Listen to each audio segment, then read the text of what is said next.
keep our land glorious and free. Oh, Canada, we stand on guard for thee. Oh, Canada, we stand on guard for thee. Let the doors be open. Que l'on ouvre les portes.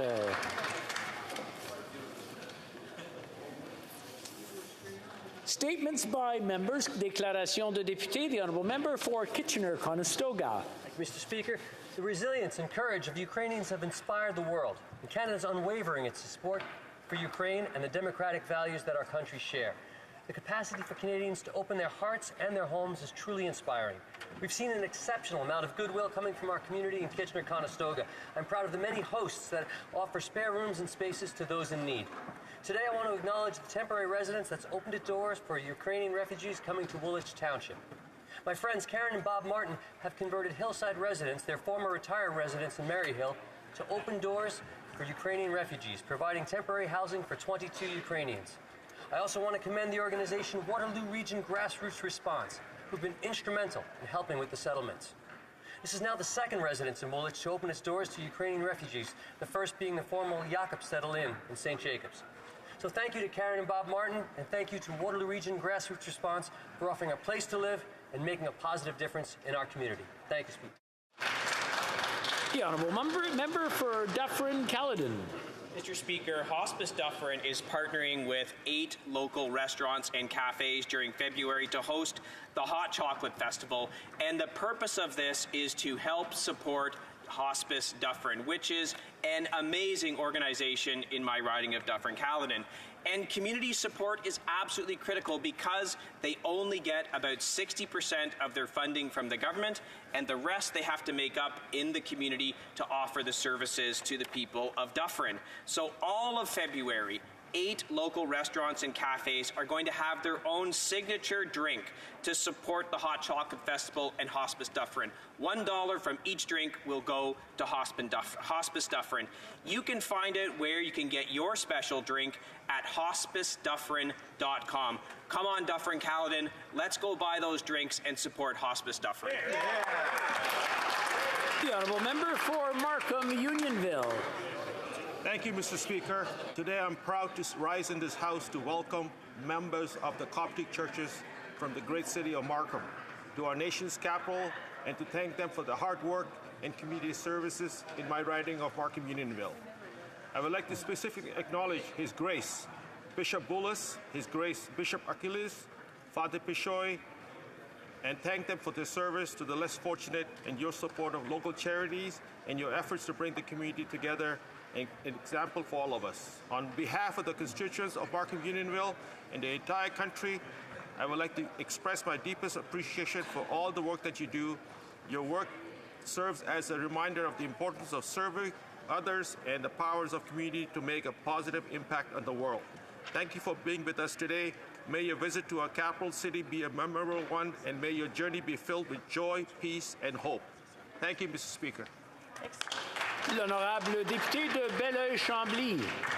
Monsieur le Président, le cœur de... Mr. Speaker, the hearts of all parents in Quebec stopped today when they learned what happened in Laval. Children are all that we have. They are what we have that is the most precious as mother, as father, as an entire society. A bus drove into a daycare and took the lives of 2 children, injuring 6 others. We'll set aside all speculation about what happened. And regardless, we want to express our deepest condolences to the victims' parents. On behalf of the Bloc Québécois, I want to extend my sincere condolences, and we want to extend our hope, our most heartfelt hope for good news for the injured young people. Our hearts go out to all parents, children, and staff of the Garderie Éducative Sainte-Rose. We thank the first responders, nursing staff, and all those who mobilized at this time to help the little ones. Today, the nation of Quebec is in mourning. Our hearts are with all those in the community of Laval.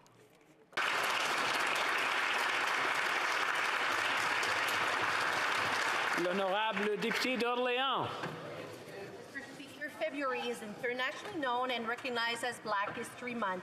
It gives us an opportunity to recognize the remarkable contribution of Black Canadians to the community of Orléans and to all of Canada. Le thème cette année, This year's theme, Ours to Tell, invites us to engage openly and learn more about the stories that African Canadian communities have to tell about their successes and experiences. it's in academia, health sciences, business, sports, or the arts, Black Canadians have made and continue to make an important impact on our communities across our country. Merci. Thank you to the entire Black community for your contribution to building a stronger Canada. Congratulations on your commitment and leadership in contributing to the cultural mosaic that shapes our country and is the envy of many. Thank you. Honourable member for Kenora. Mr. Speaker, just over a week ago, the city of Kenora played host to the top curlers from across Northern Ontario for the regional playdowns. This is always an incredible opportunity to showcase the great talent we have across the north, and I know that Kenora was honored to once again host this important event. Mr. Speaker, I want to say thank you and congratulations to the volunteers and the organizers who put together a great week and a wonderful tournament. And I also want to recognize the local athletes that we had competing and representing the Kenora riding so well, Mr. Speaker. Team Meadows from the Kenora Curling Club, as well as Team Shesky representing Keewatin. And of course, Mr. Speaker, I must congratulate Team McCarville out of Thunder Bay and Team Horgan from Sudbury on their victories and wish them the best of luck as they represent Northern Ontario proudly at the Scotties and the Brier, respectively. Mr. Speaker, we will all be cheering them on. The honourable member for Mississauga, Erin Mills. Mr. Speaker, February 11th marks the International Day of Women and Girls in Science. It's a time to recognize the critical place for women and girls in science, technology, engineering, and mathematics. A time to recognize that when women succeed, including in STEM, we all succeed. I've had the honor of knowing and supporting some remarkable women in STEM. Zainab Azim, 21 years old, is Canada's youngest future astronaut with major contributions to space exploration. Shifa Hussain, 14 years old, is an ambassador for the Canadian Association of Girls in Science.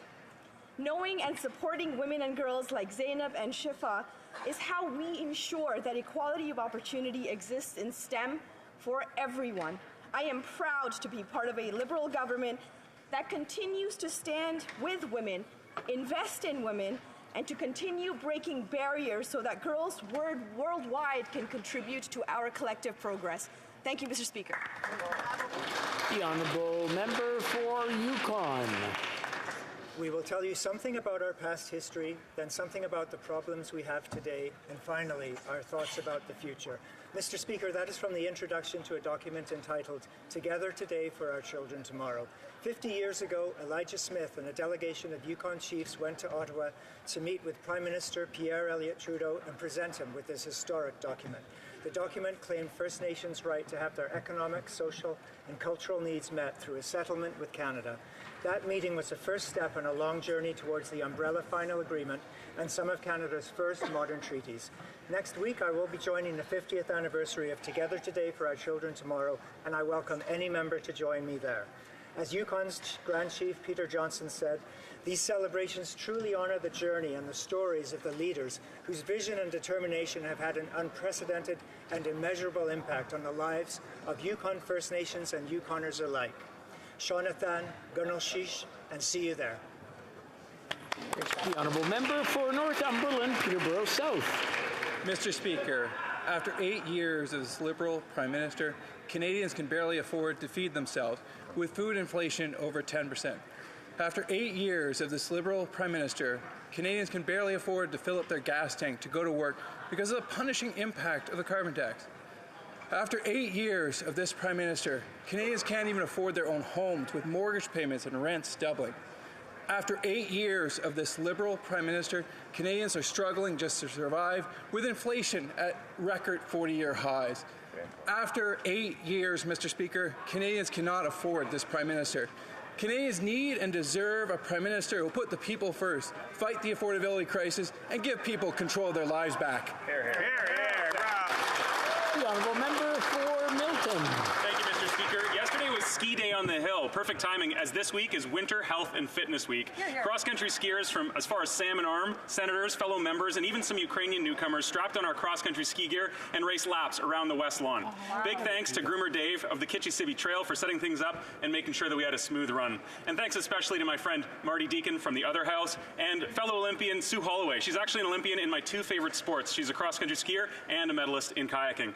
Mr. Speaker, physical activity is absolutely essential for our physical and mental health and for the strength of our communities. According to Ella from Nakartok, who I tried but failed to keep up to yesterday on my skis, sport helps her deal with stress. It teaches her to overcome challenges and set goals. These young people told me about how their physical and mental health are connected, that the sense of teamwork and belonging that they get is so important. They reminded me that despite it being hard to get up sometimes when it's early or get outside when it's cold in the winter, I've absolutely never regretted a bit of exercise. So listen to the kids. Let's get outside this winter and stay active. But here in this place, let's remember that quality sport and recreation programs require investments in infrastructure and programming.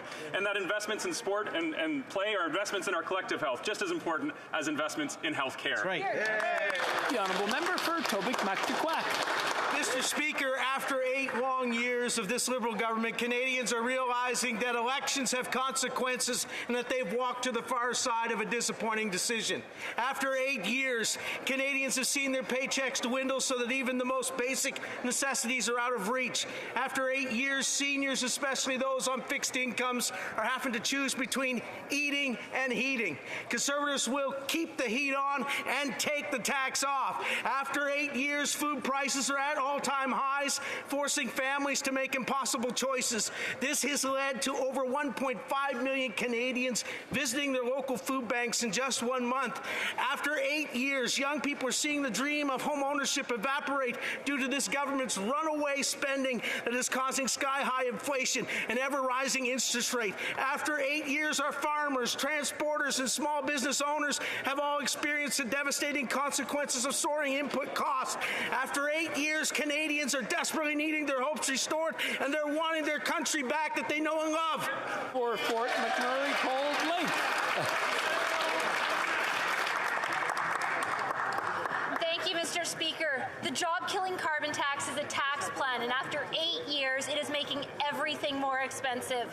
After 8 years of a Liberal anti-energy agenda, Canadians have been deprived of economic prosperity, and the livelihoods of millions of workers in the energy, manufacturing, and transportation sectors are on the unjust transition chopping block.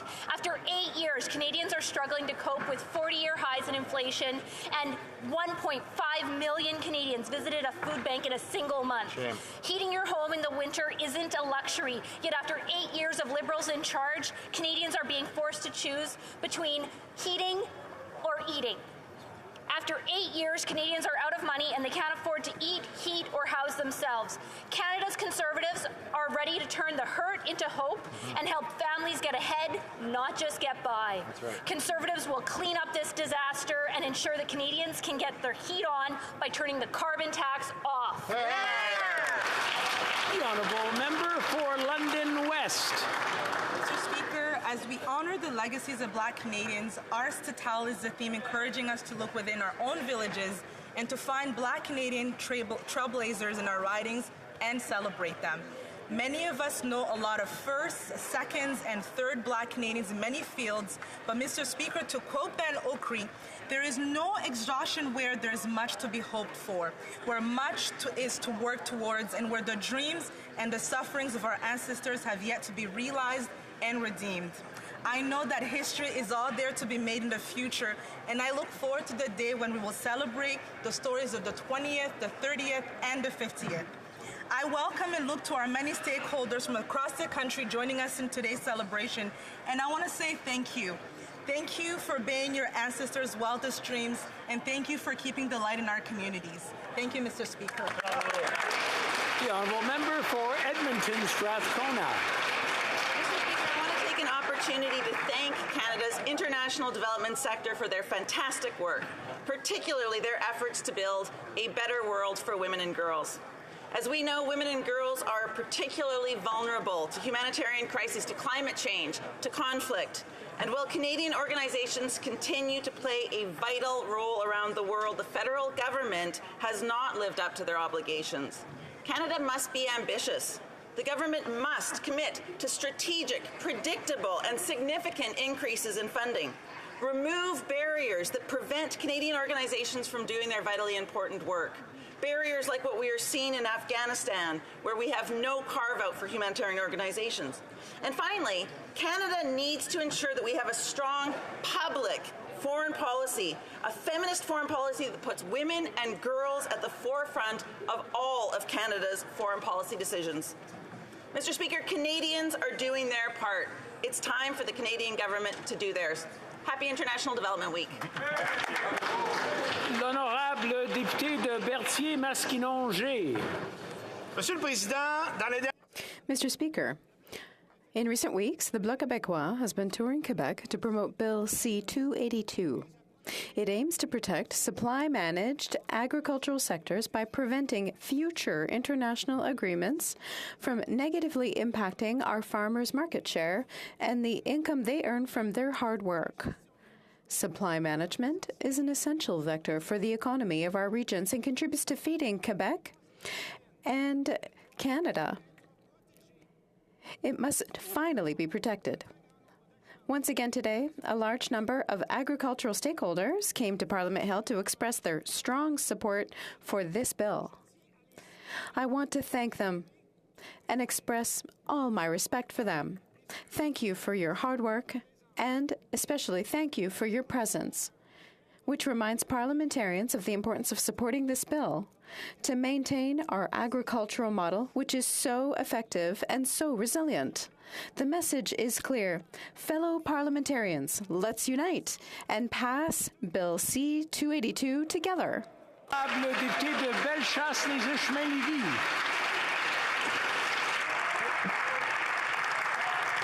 Monsieur le Président, ce matin, Mr. Speaker, in Laval, an act as incomprehensible as it was tragic occurred. A bus drove into a daycare. In the last few hours, we've learned the worst. 2 children have died. Several more were seriously injured.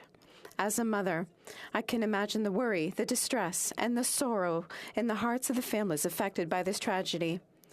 Our children are the most precious thing we have, and what happened this morning makes our blood run cold. We're all in shock. Thank you to police and emergency services. On behalf of my leader, on behalf of my party, and on my own behalf, I offer everyone affected by this tragedy our sincerest thoughts and prayers.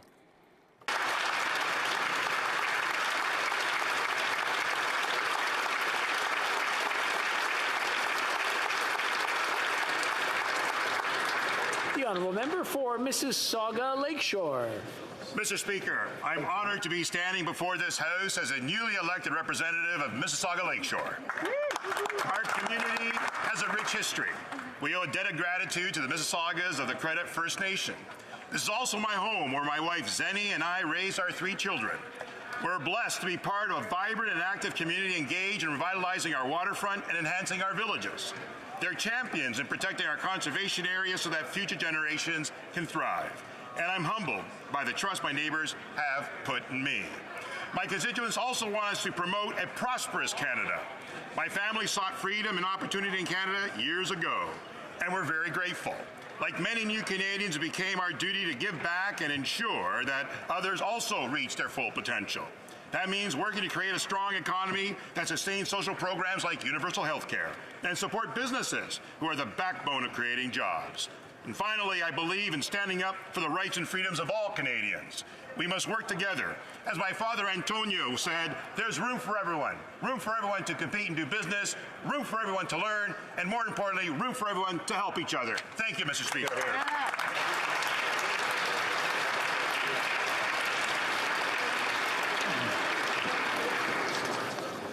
Order. À l'ordre. À la suite. Following discussions amongst representatives of all parties in the House, I understand that there is agreement to observe a moment of silence after the tragic event that occurred today in Laval, Quebec. I now invite honourable members to rise.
Thank you. Merci.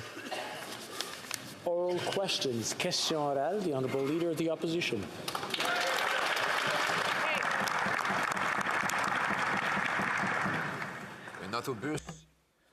A bus hit a daycare full of children, and unfortunately, we are learning that 2 children were killed and others are injured. As a father, I can imagine the suffering of the families who've been affected, and we all offer our support and our prayers to those families. Can the Prime Minister please give us an update on this tragic event and the actions that the government will take to offer support to families and to the people of Quebec? The Right Honourable Prime Minister. Mr. Speaker, as my honourable colleague has said, we are all thinking of the families affected by this tragedy. Our hearts go out to them. Nothing can erase the pain and the suffering that these families and that community are going through right now. And we will be there to support them in the days and the months and the years to come as they go through this unimaginable suffering. I'd also like to thank the first responders and all those who were there to help following the situation. We will continue to keep them close to our hearts and in our prayers. The Honourable Leader of the Opposition. After 8 years of this Prime Minister, it now takes $1.7 million to be able to retire if you want to be able to eat for the rest of your life. That's according to a study from the Bank of Canada. After 8 years of inflation that's the highest in a generation, 8 years of increases to mortgages, increased costs in rent, and increased cost of food. Because of the inflationist policies of this Prime Minister, people can't pay their bills. Will the Prime Minister finally take responsibility, personal responsibility for these problems so that we can fix what he's broken?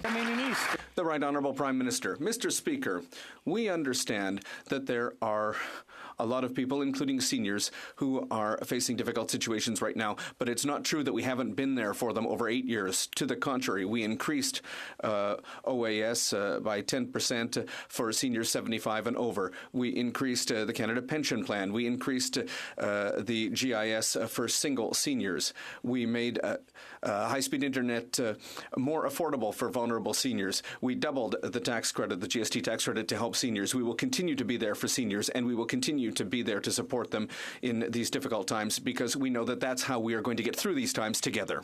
The Honourable Leader of the Opposition. Talking points. After 8 years, it now costs $1.7 million for someone to retire, according to a Bank of Montreal study. Think of it. You now have to be a millionaire to be able to retire in this country after 8 years of this Prime Minister's inflationary deficits and taxes, after 8 years of doubling the cost of home heating with his carbon tax, of increasing food prices by burdening our farmers, by increasing the cost of everything through $500 billion of inflationary deficits. Why doesn't he personally take responsibility for what he broke so that we can fix it? Right Honourable Prime Minister. Mr. Speaker, it's ironic the member opposite speaks about fixing things. When we took office seven and a few years ago, one of the first things we had to do was reverse the cuts that member had voted for that would raise the age of retirement to 67 years old instead of 65. We continue to step up with increasing GIS by 10% for our most vulnerable single seniors, and in the years following, we have consistently been there for seniors while Conservatives continue to call for more cuts, more austerity, while we've been there to support seniors, and we will continue to, Mr. Speaker. The Leader of the Opposition.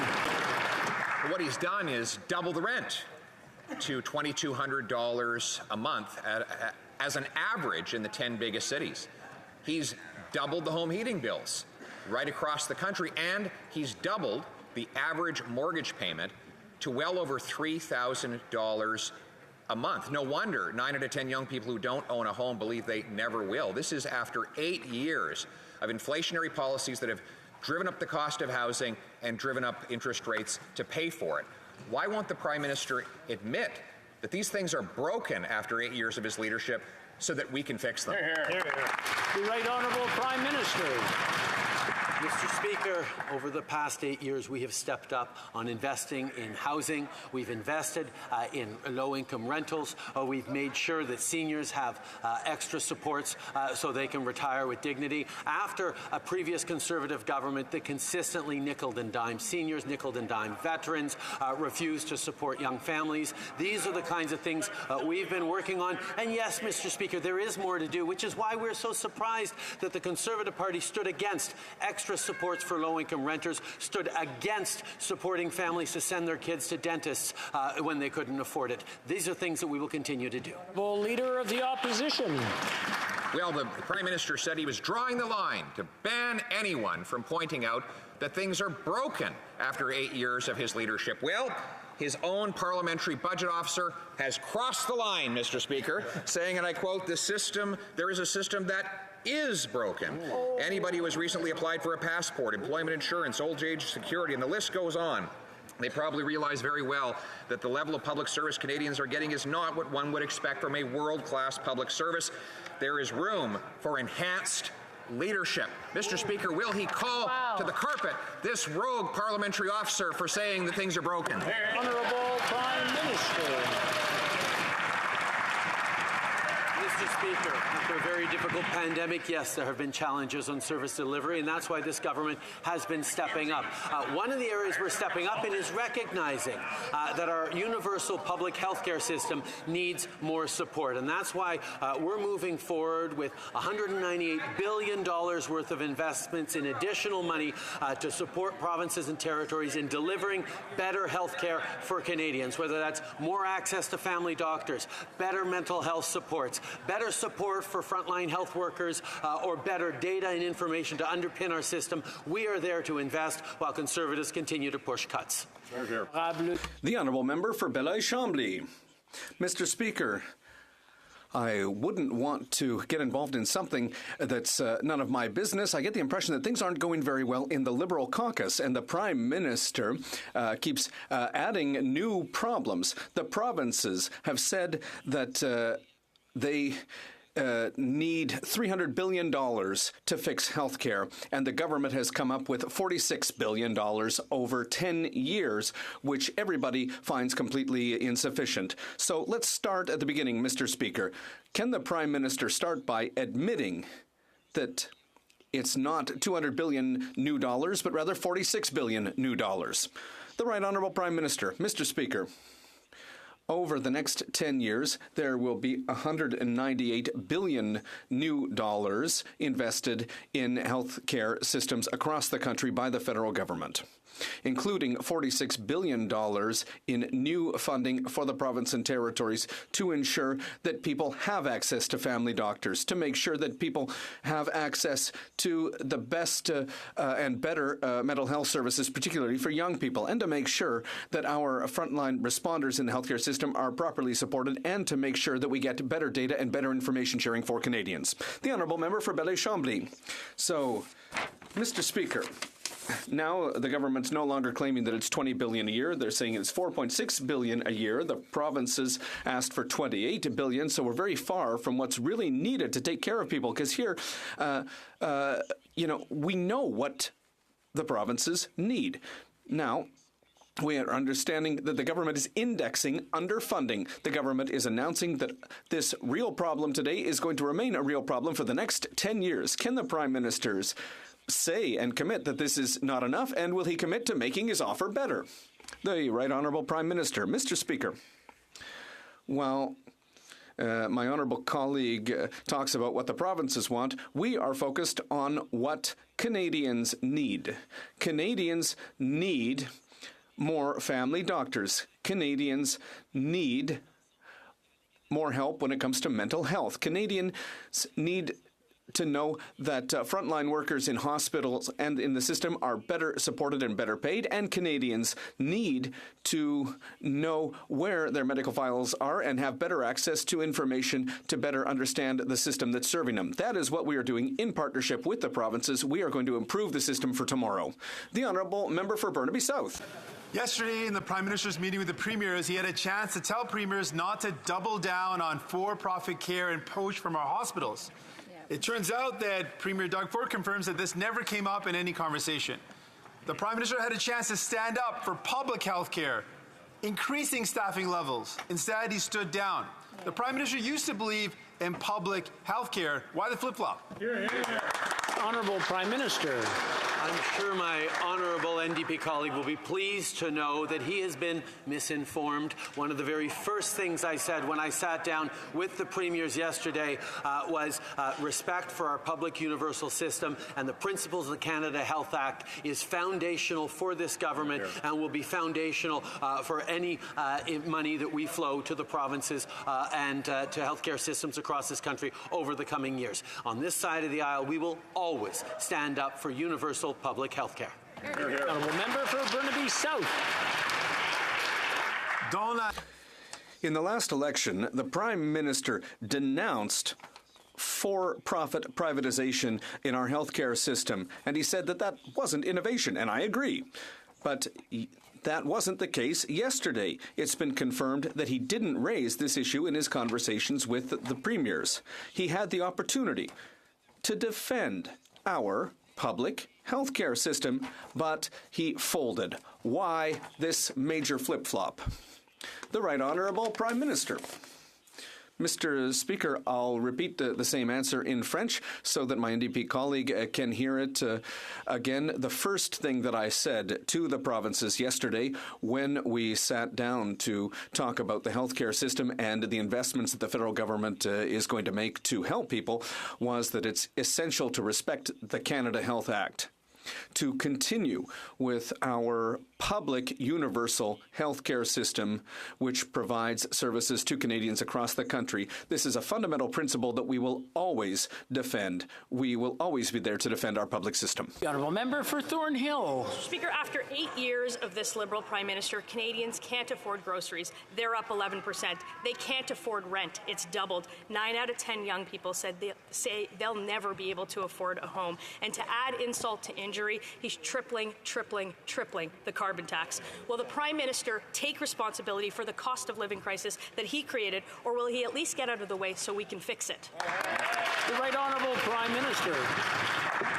Mr. Speaker, we recognize that Canadians are going through difficult times right now following the challenges of the global pandemic, following the challenges of global inflation. That's why we chose to step up to support Canadians last fall with a doubling of the GST tax credit. It helps 11 million Canadians, moving forward on supporting lowest income renters and making sure that all families can send their kids to the dentist. Unfortunately, the Conservative Party, despite their rhetoric, stood against those last two measures, refused to help Canadians who need it, and are abandoning the middle class in favor of cuts and austerity.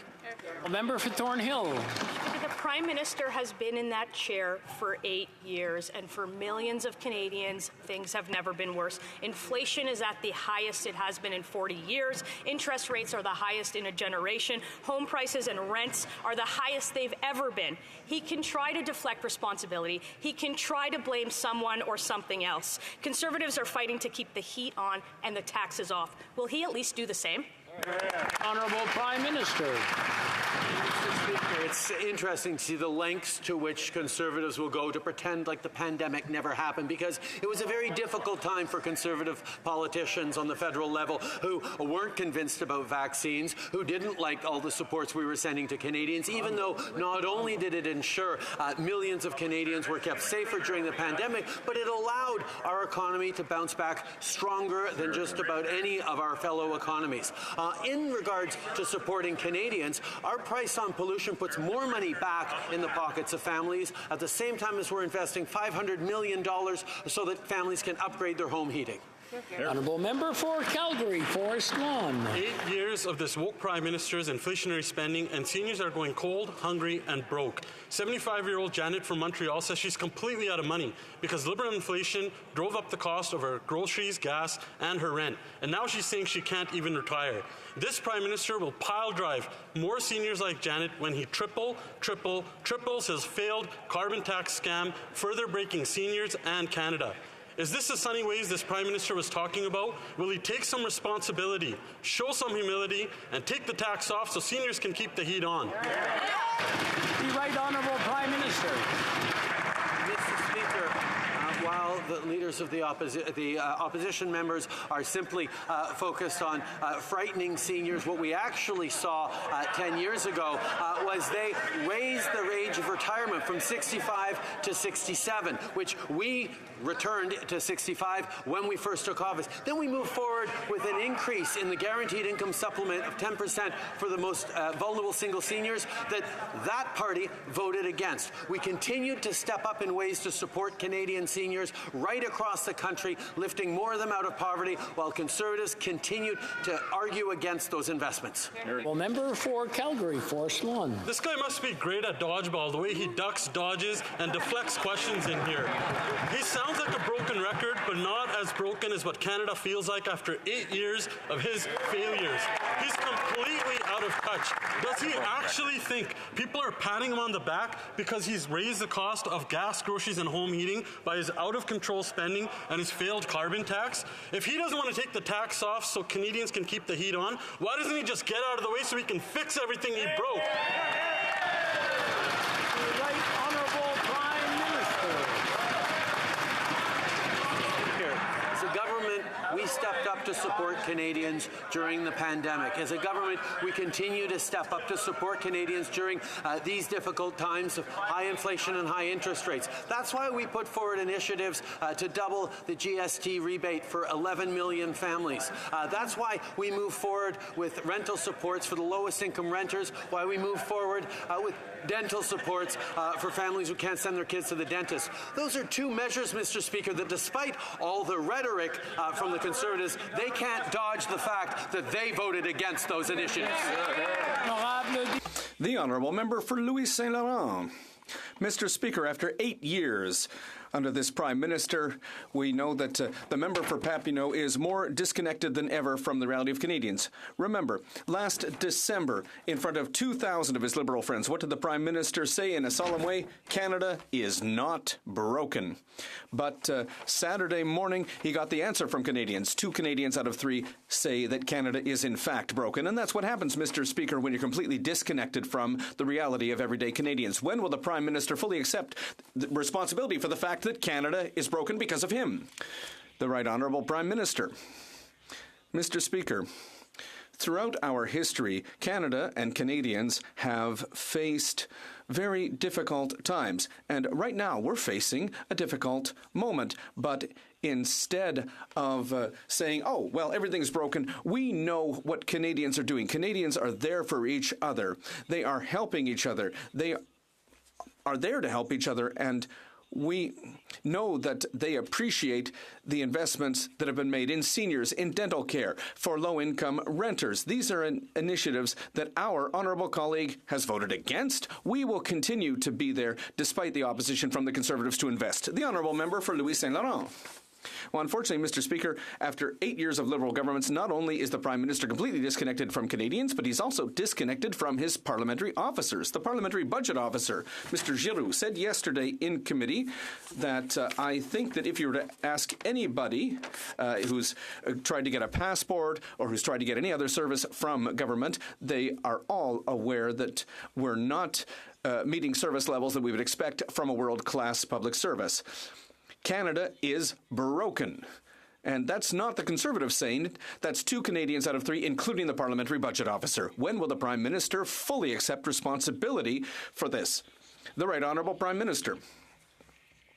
Mr. Speaker, we are acting to help Canadians who, yes, are facing difficult times. Yes, there have been challenges with service delivery following the pandemic, but we will continue to work to improve services and to support Canadians. That's what Canadians expect of us. Unfortunately, the Conservative Party voted against dental care support. It voted against help for low-income renters. It's not offering anything to Canadians other than recommendations like investing in Bitcoin so that you can avoid inflation. But, you know, Mr. Speaker, we know that that's ridiculous and it's irresponsible. The Honourable Member for Belleuil-Chambly. We can't stop the progress, Mr. Speaker, so the Prime Minister has understood that we need doctors, we need nurses, that we need care, that we need more surgeries, we need support for mental health, and that takes skills. And they don't have them, and it takes money, and they're holding that money back. Can the Prime Minister forget this monologue with no negotiation from yesterday and start transferring money to the provinces in Quebec? The Right Honourable Prime Minister. Mr. Speaker, Quebecers and all Canadians understand very well that, yes, it's going to take additional investments in our healthcare system, and that is what we are doing. But they also know very well that money is not the only solution. We need to deliver more family doctors, more help for mental health care, more help for our first-line workers. We need to improve data sharing. We need to improve the quality of care. That is what we are working on hand in hand with the provinces to deliver. While the Bloc is always looking for fights, we will continue to work with the premiers of the provinces. The Honourable Member for Belleuil-Chambly. Mr. Speaker, now I can't do this here. So imagine I'm speaking to somebody outside of the House and they'll say, well, what do you know about it? You've never managed a healthcare system. So these are things that we hear from time to time. So look, let's talk about the facts here. It would be nice to see the NDP show some courage. Does the Prime Minister imagine that he's going to pass a budget with such little sums for healthcare in it? The Right Honourable Prime Minister. Mr. Speaker, throughout the pandemic, the federal government invested $72 billion new dollars to ensure that Canadians were healthy and safe. And yes, we are there to help Canadians, particularly those in the armed forces and on Indigenous reserves. But we know that this is work that must be done working hand in hand with the province and territories to make sure Canadians get the best possible services. And so that is what we are doing. We will work hand in hand with the provinces, and we're not looking for fights the way the Bloc does. In St. Paul. Mr. Speaker, after 8 years, there's been a 32% rise of violent crime, a doubling of gang murders, police and innocent Canadians being murdered by violent repeat offenders getting bail and back on our streets day after day. This is Canada after 8 years of this Prime Minister's broken Liberal bail system, and yet he voted against taking action on this issue, Mr. Speaker. So what's it going to take for the Prime Minister to fix the bail system and keep repeat violent offenders off our streets? The Right Honourable Prime Minister. Our top priority on this side of the House is always the safety of our communities. That's why we've continued to make innovations and investments in bail reform, why we continue to work with the provinces and territories on these issues. We will make sure we're keeping Canadians safe. But the Conservative so-called focus on community safety doesn't explain their opposition to stronger gun control laws. We're going to continue to step up to make sure that there is a freeze on handgun ownership across this country and that we keep assault-style weapons banned across the country. The Conservatives continue to be in the pockets of the Canadian NRA. The Honourable Member for Kildonan St. Paul. That answer is not good enough for victims of violent repeat offenders. It's not good enough for their families. They deserve results, Mr. Speaker. All 13 premiers, police, all big city mayors in Ontario are all united in saying this is the Prime Minister's issue to solve, Mr. Speaker, and yet the Prime Minister refuses to lift a finger to keep violent repeat offenders out of our communities. And to top it off, he's the one who broke the Liberal bail system, Mr. Speaker. So can we really trust that he's going to be the one to fix it when he's the one who broke it? Great question. The Right Honourable Prime Minister. Mr. Speaker, we will continue to be there for victims of crime, and we will continue to ensure that there is less violent crime so that fewer people are made victims. When we move forward on our bill C-75, we did not change the criteria for when accused persons can be released. The bill put in place a reverse onus for certain firearms offenses, meaning it's up to the accused to prove that they can be released. The law is clear that people should be detained if necessary to protect public safety, and I know the Minister of Justice will continue to work with his counterparts across the country to ensure we're keeping people safe. Well, Member for Fundy Royal. Mr. Speaker, after 8 years, this bail crisis is a crisis of the Prime Minister's own making. What he's doing isn't working. Violent crime in the last 8 years is up 32%. The Liberal Minister Minister loves to stand up and say Canadians deserve to feel safe. What Canadians are saying is we deserve to be safe. Canadians don't have the privilege to to travel with armed guards like the Prime Minister does. So after 8 years, this Prime Minister is badly out of touch. Will he take responsibility today for his broken bail system and commit to changing it today? Right Honourable Prime Minister. The Minister of Justice will continue to work with his provincial counterparts to see what improvements can be made. But while the members opposite continue to attack the improvements we made to the system, they're misinforming Canadians. When we brought out, for example, the criteria for when accused persons can be released were not changed by Bill C-75. The law is clear that people should be detained if necessary to protect public safety, and the bill also put in place a reverse onus for certain firearms offenses, meaning it's up to the accused to prove that they can be released. We're going to continue to stand up for Canadians.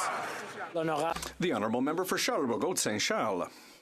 Mr. Speaker, the Prime Minister's Bill C-5, which was adopted with the unconditional support of the Bloc Québécois and the NDP, puts the lives of Quebecers in danger.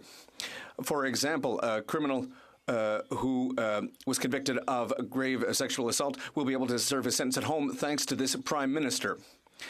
And so he'll be able to sit at home with Netflix and a cold beer, and that proves that the government is not protecting vulnerable women. When will this government act to protect victims and keep criminals behind bars? The Right Honourable Prime Minister. Mr. Speaker, we know that survivors of sexual assault deserve a justice system that treats them with respect and dignity. We said very clearly that serious crimes must come with serious penalties. And our government, our justice system allows decisions to be properly appealed and studied. Burnaby Sud. During the pandemic, we heard horrific reports from long-term care homes. Stories of seniors crying out for food and water, seniors being left in soiled diapers and linens. The Prime Minister promised to change that and did the opposite. Families say things haven't gotten better, and in the offer to the premiers, there is no mention of long-term care, no additional dollars, no help for seniors. Why? Right Honourable Prime Minister. Mr. Speaker, we've seen firsthand the challenges that seniors in long-term care faced across the pandemic, and all Canadians know we all need to act together. That's why we welcome the release by the Health Standards Organization and Canadian Standards Association, which is a good start of new standards. We've also provided $4 billion to support provinces and territories in their efforts to improve long-term care in their jurisdictions, because regardless of where they live, we will continue to ensure that seniors receive the quality of care they deserve. Hear, hear. Member for Burnaby South. Yesterday, Bank of Canada Governor Tiff Macklem admitted that this government's approach to dealing with the inflation, rate hike after rate hike, has only made things worse for Canadians. Household debt and the cost of housing are through the roof. Now, what we're dealing with, a Prime Minister who promised to make it more affordable for people to find a home to call their own, has done the opposite. Why has the Prime Minister made it so expensive for homes and to find a place to call your own?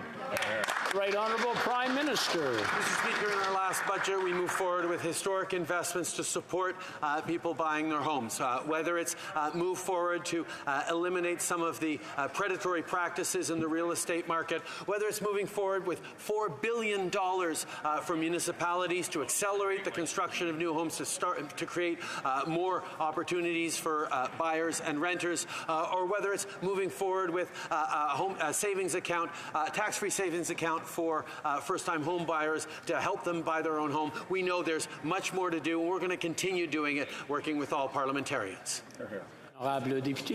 The Honourable Member for Vaudreuil-Soulanges. Mr. Speaker, many of my constituents depend on our healthcare system to function properly, whether it is in the emergency room, in intensive care, or in long-term care. They need our staff to have all the resources they need to take care of our children, our seniors, and our most vulnerable. Will the Prime Minister update this House on the progress made with his provincial and territorial counterparts to ensure that everyone has access to good quality healthcare? The Right Honourable Prime Minister. Mr. Speaker, I agree with my colleague for Vaudreuil-Soulanges that our healthcare system is being very much challenged these days. That's why we're collaborating with provinces and territories to make sure that all Canadians can benefit from a high-quality service. We were able to announce $198 billion federal dollars over the next 10 years, including $48 billion in new funds. Canadians will therefore be able to have access to a greater number of physicians, lower waiting times, and better access to mental health care and other things. After 8 years of this Liberal Prime Minister, it's never been more expensive to grow or to buy food, and it's going to get worse. When the Liberal NDP Carbon Tax Coalition triples their tax, the typical farmer will pay $150,000 a year in the carbon tax alone. There are consequences. Not only will this bankrupt farms, it will drive record-high food prices even higher. Will the Prime Minister take responsibility for putting our food security at risk and axe his farm-killing carbon tax? Right Honourable Prime Minister. Mr. Speaker, in my conversations with farmers over the years, I've heard directly from them how concerned they are about the long-term sustainability of their families, of their industries, of their ability to continue to deliver high-quality food to all Canadians. That's why they are focused on fighting climate change and doing so in a way that's going to make sure that we're building a stronger future for everyone. We will continue to work with farmers across this country to make sure that they're equipped for the changes that are coming, while at the same time able to continue to thrive in their communities and in their families as they work hard to feed all Canadians. For Foothills. The number one concern of Canadian farmers, the number one threat to their livelihood is Liberal government policy. And they have to understand there's consequences. Taxing Canadian food production is taxing Canadian families out of being able to put food on the table. The consequences are this. Grocery prices are up 11%, the highest in 40 years. Let's put that specifically. Vegetables up 13%, pasta up more than 20%, margarine up more than 30%. Canadian families can't afford to put food on the table. And I had a poultry farmer yesterday, Hessel, call me and say his carbon tax bill for the month of January is 20%. Will he, $20,000, will he cut the... The Right Honourable Prime Minister. Mr. Speaker, the farmers I speak to talk about the fact that floods and droughts and fires and upheavals in our climate are the challenge they're most worried about for their kids and grandkids, and continuing the... I'm just going to interrupt. I'm going to help the whip. Okay, please continue. Mr. Speaker, farmers are concerned about their futures, about their kids, about their next generations of farmers and the communities. That's why they know that fighting climate change is important, but they also know they shouldn't be carrying that burden alone, which is why we are continuing to support them in innovation, in transformation, in success, so that they're going to be able to continue to feed Canadians with pride for generations. Well, member for Peterborough-Kawartha. In December of 2019, Dan's heating bill was $175. In January of this year, using the same amount of heat, it nearly tripled to almost $400. After 8 years of this Prime Minister, the Liberals continue to take away what Canadians need to survive: heating, housing, and food. There's no solutions, just more tax. Yep. How is this compassionate? How is this leadership? Now, we know they are capable of backtracking. So will they do it? Will they keep the heat on and take the tax off? Honourable Prime Minister. Mr. Speaker, the price on pollution that we brought in delivers as well a carbon incentive, a climate action rebate that gives more money back to average families than they pay in the areas that have the carbon tax federal backstop applied. These are things that are facts that the Conservatives continue to deny. On top of that, Conservatives continue to pretend that you can have a plan for the future of the economy without having a plan to fight climate change, which is simply wrong, Mr. Speaker. We will be there to fight climate change and support Canadians. 100%. Member for Peterborough-Kawartha. Mr. Speaker, after 8 years of that Prime Minister, Canadians are out of money. That's right. $40 a month of carbon tax may not be anything to him, but in reality, it is a lot to most Canadian families. It's the difference between giving your kid a snack or not? Read the room, Mr. Speaker. Talk to real Canadians. Listen to them instead of listening to yourself. Will you keep the heat on, Mr. Prime Minister, and take the tax off?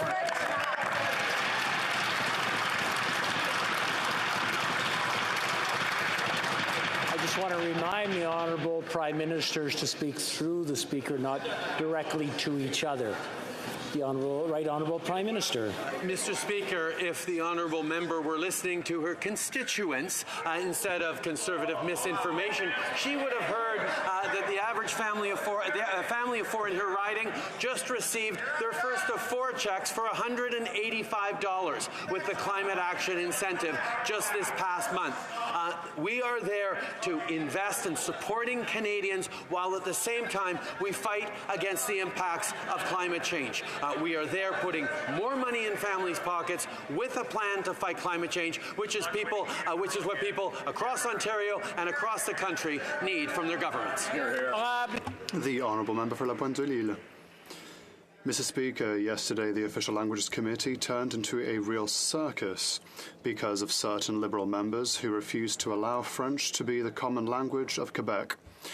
The Liberal government is even threatening its own Bill C-13, which is unprecedented. Yesterday, a Franco-Ontarian MP had the courage to denounce the bad show of these MPs and the falsehoods they spread about the Charter of the French language. But as it stands, not a single Liberal from Quebec has had the courage to stand up for French. Does the Prime Minister condemn Liberal disinformation? The Right Honourable Prime Minister. I'm proud of being a Quebecer and a Quebec MP who rises today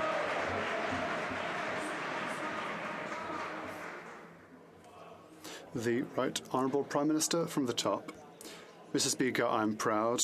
I'm a proud Quebecer who rises every day to defend French in Quebec and throughout the country. And it is our government, by the way, that was the first to recognise in a speech from the throne that we have to protect French as a language, not only as an official language in the country, but that we have to do more in order to protect French in Quebec.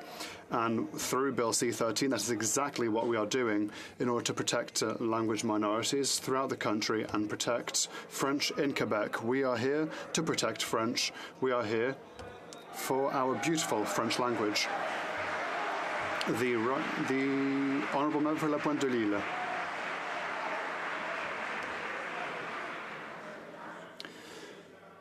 Mr. Speaker, much has been said about the Liberal members who turned the Official Languages Committee into a circus, but very little has been said about the Prime Minister's responsibility, who continued day after day to delegate these members to the committee, despite their pathetic blunders. The Prime Minister has condoned misinformation that has caused unwarranted concern. Can he finally show some backbone and reassure Anglophones that neither C-13 nor Bill 96 will prevent them from getting healthcare in their language? The Right Honourable Prime Minister. Mr. Speaker, I will propose something that might raise the shackles of the Bloc Québécois. The Bloc Québécois doesn't seem to care about the future of French in Quebec. All they care about is French in Quebec, but they completely couldn't care less about Francophone minorities throughout the country. It is up to the federal government to be here for Quebecers and for Francophones throughout the country. Just as we are here for Francophones in Quebec, we will continue to be here and we will fight for both official languages.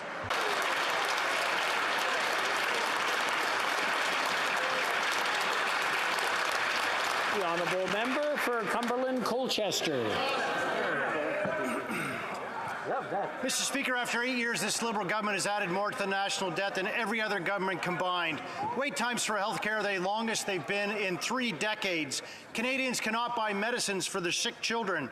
Canadians do not have a family doctor. And Mr. Speaker, I bet many Canadians watching this today are in that group.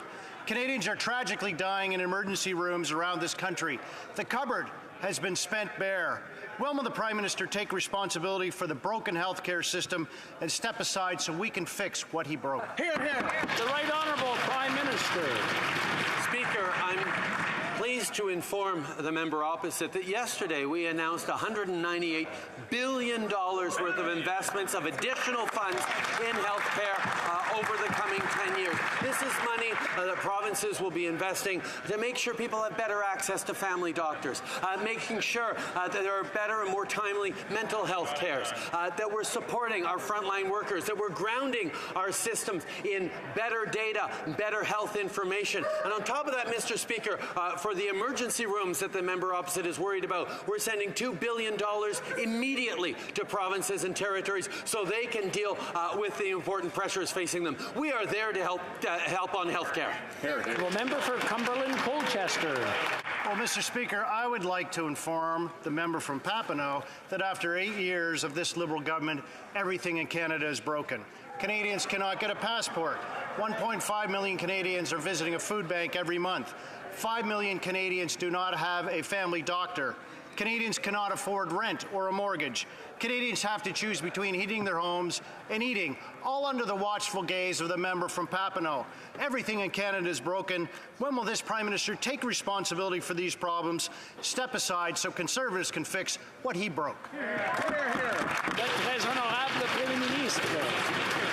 We fully recognize that Canadians are facing tough times right now, which is why we are stepping up to support them directly. But Conservatives, other than telling them, oh, you can opt out of inflation by buying cryptocurrencies, which would have been devastating for family savings and totally reckless advice, they simply stand against support for low-income renters. They stand against making sure that 200,000 kids so far can access dental care that they weren't able to access before. These are things that are helping Canadians. It's the Conservatives, Mr. Speaker, that have to stop pushing for cuts and austerity.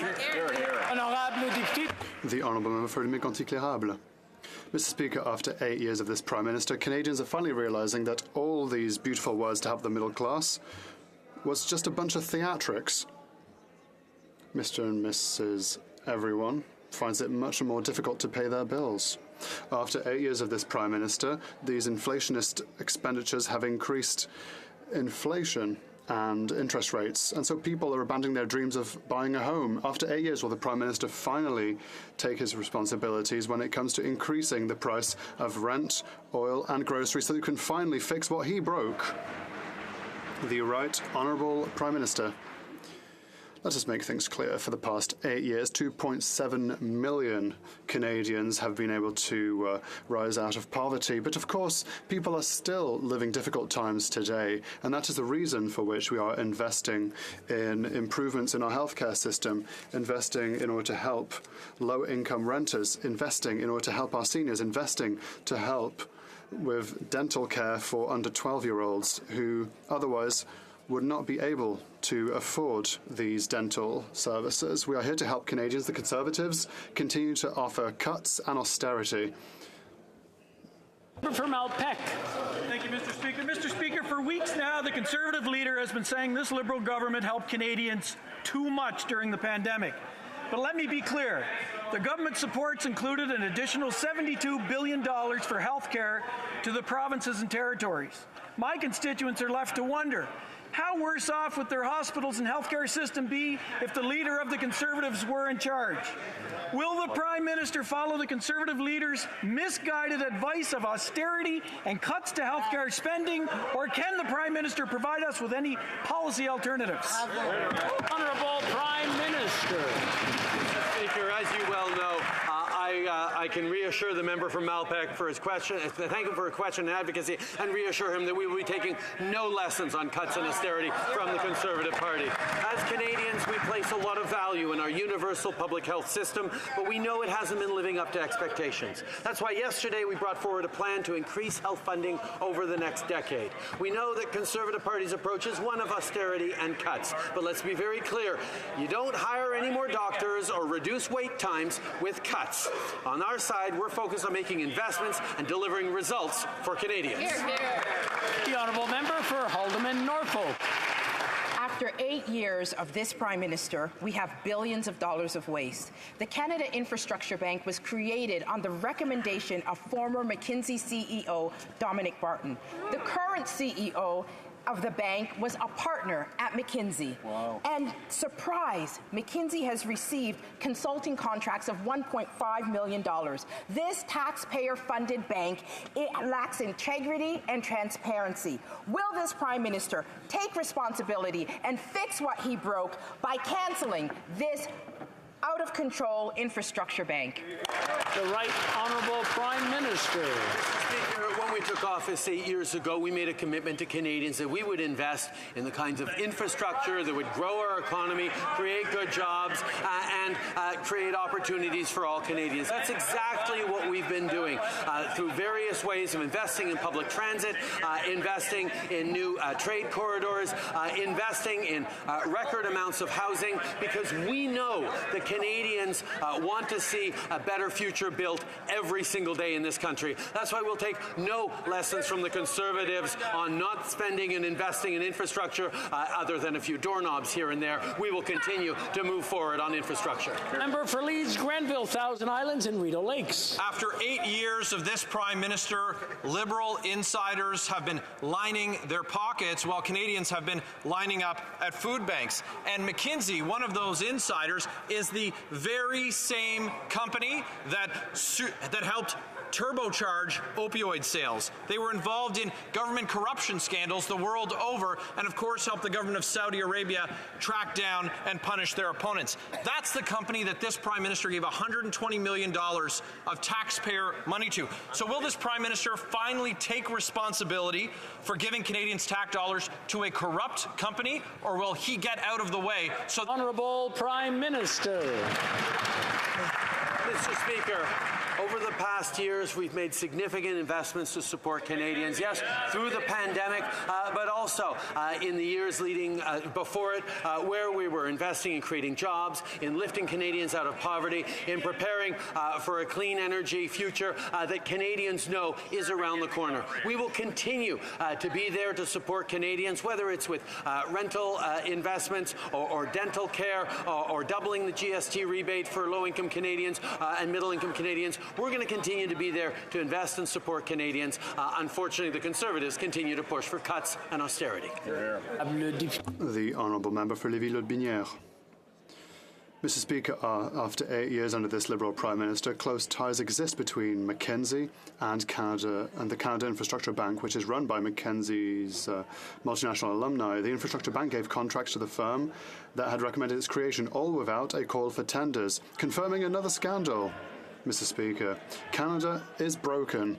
Will the Prime Minister take responsibility for the loss of confidence Canadians have in our institutions so that we can fix what he broke? The Right Honourable Prime Minister. Mr. Speaker, Canadians we continue to do what Canadians have been doing when things are difficult. Be here for one another, working together for a better future instead of throwing one's arms in the air and saying everything is broken. Canadians are working hard together, and we'll continue to be here to help them to do so with investments in dental care, with investments for low-income renters, two initiatives that this member, by the way, voted against. We will continue to be here to help families with a better healthcare system. We know that the best way to help Canadians is by investing in the future. Mr. Speaker, this week the Conservative leader launched radio attack ads across Atlantic Canada against carbon pollution pricing. This is preying on people's fears by spreading mistruth. The Conservatives know it, and they owe Atlantic Canadians an apology. Can the Prime Minister update this House on what this government has been doing to support Atlantic Canadians? The Right Honourable Prime Minister. Mr. Speaker, I'm happy to thank the member for St. John's East for her question, her hard work and her leadership on this file. What the Conservative Party still doesn't realize is you can't have a plan for the economy if you don't have a plan for the environment. On this side, we're focused on creating good jobs, helping families with the cost of living, and fighting climate change. And we're doing so through our climate action incentive rebates, putting more money back in families' pockets. and also helping households with retrofits and switching from oil furnaces to heat pumps, saving energy and money while protecting the planet. Hear, hear. Well, member for Hamilton Centre. Mr. Speaker, workers across Canada and Quebec continue to be left out in the cold on picket lines while their bosses replace them with non-contract scab workers. Yep. New Democrats fought to end these union-busting tactics. Le député de Rosemont-la-Petite.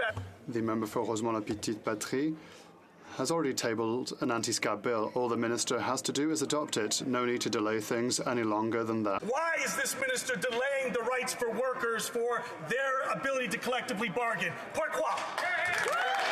The Right Honourable Prime Minister. Speaker, we mandated the Minister of Labour to create a fairer collective bargaining process in federally regulated workplaces by putting forward legislation to further limit the use of replacement workers. We've launched consultations which have now wrapped up, and the results of those consultations will determine the legislation that will be tabled by the end of this year. We support and we have faith in the collective bargaining process because the best deals are always the ones that are made at the negotiating table. Hear, hear. Honourable member for Kitchener Centre.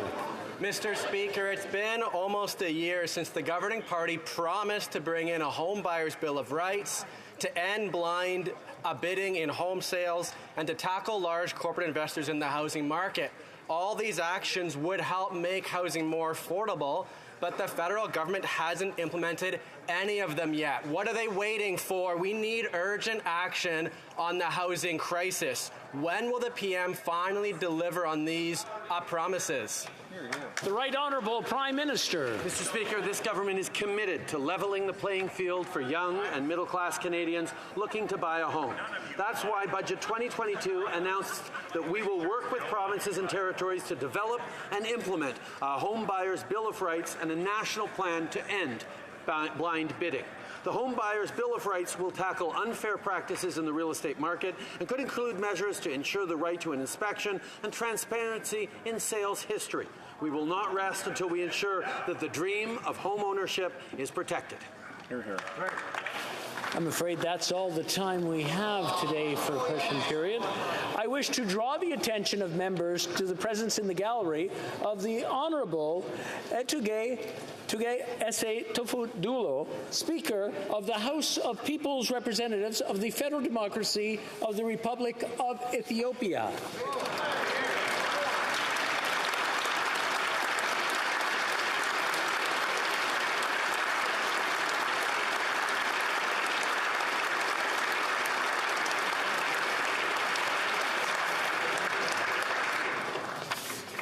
Following discussions among representatives of all parties in the House, I understand that there is an agreement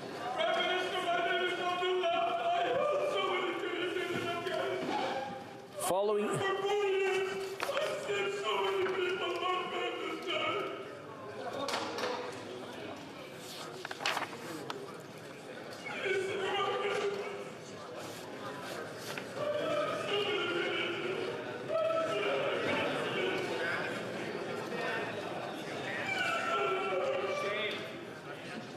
Following discussions among representatives of all parties in the House, I understand that there is an agreement to observe a moment of silence in memory of the victims of the earthquake in Turkey and in Syria. I now invite the honourable members to rise.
Thank you. Merci.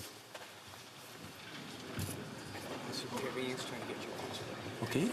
L'honorable député de la Prairie. The honourable member for La Prairie on a point of order. Yes, thank you, Mr. Speaker.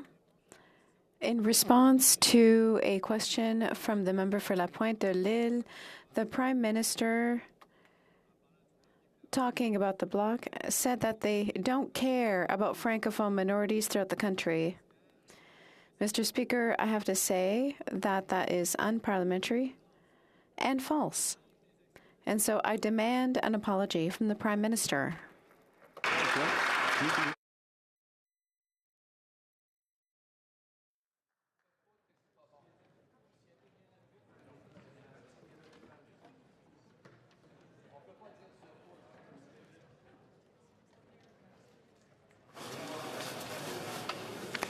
Une chose que j'ai trouvée dans la Chambre. One thing I noticed in the House today was that things were a little excited and emotional. I want to remind all members to be judicious when they use language in the House, to use parliamentary language. Parliamentary language does not offend other people, and so I encourage you to be careful of what you say.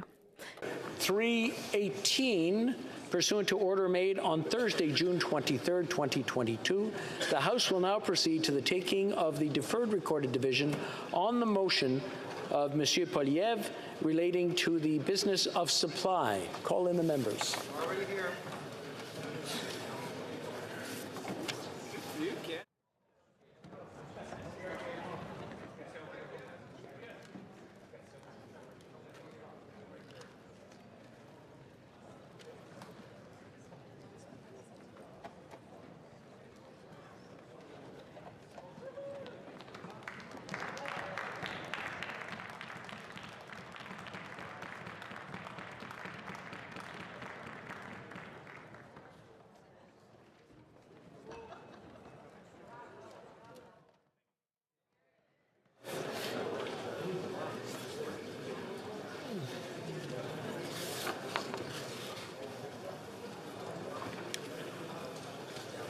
La question est la suivante.